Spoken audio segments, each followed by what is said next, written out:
Hi guys, అందరికీ నమస్తే. ఈరోజు రాత్రి వర్షం హైదరాబాద్ను మొత్తం హతలాకుతలం చేసేసింది. వర్షం భారీ వర్షం పడింది. ఎక్కడికక్కడ వాహనాలు నిలిచిపోయి బైకులలో బైకులు ఆగిపోయి సైలెన్సర్లో నీళ్లు పడి వారు నానా అవస్థలు పడారు.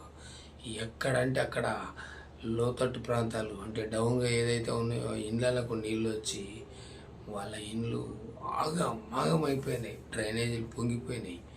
కనుక అక్కడ హైటెక్ సిటీ దగ్గర అదే చెట్టు కూడా కాలిపోయింది. అంటే ఈ వాన పడితే హైదరాబాదు మొత్తం టోటల్గా పేరు చెప్పేది ఉన్నది అన్ని బస్తీలతోటి ఫుల్ వర్షమే. అంటే ఏమంటారు అంటే ఎఫ్టిఎల్ అన్నట్టుగా, ఎఫ్టిఎల్ అంటారు కదా, ఆ రకంగా వర్షం పడింది.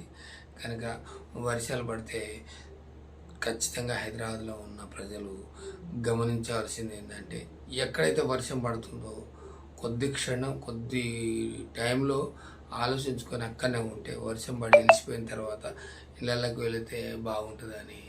ఎందుకంటే మరి మనం దూర ప్రయాణాల నుంచి డ్యూటీలో పోయి వచ్చిన వాళ్ళు ఉంటారు, అక్కడిక్కడ వచ్చిన వాళ్ళు ఉంటారు, మా వాళ్ళు వస్తున్నారని అనుకుంటారు. కానీ మనం అనుకోని సంఘటనలు జరిగితే కనుక దయచేసి చాలా జాగ్రత్తగా ఉండాలి. ఈరోజు మాత్రం మరీ బీభత్సమైనటువంటి వర్షం పడింది. దారుణంగా అంటే దారుణంగా పడిపోయింది. అదే దయచేసి వర్షానికి మాత్రం బయటికి వెళ్ళొద్దు, తగు జాగ్రత్తలు తీసుకోవాలి. Okay, thank you.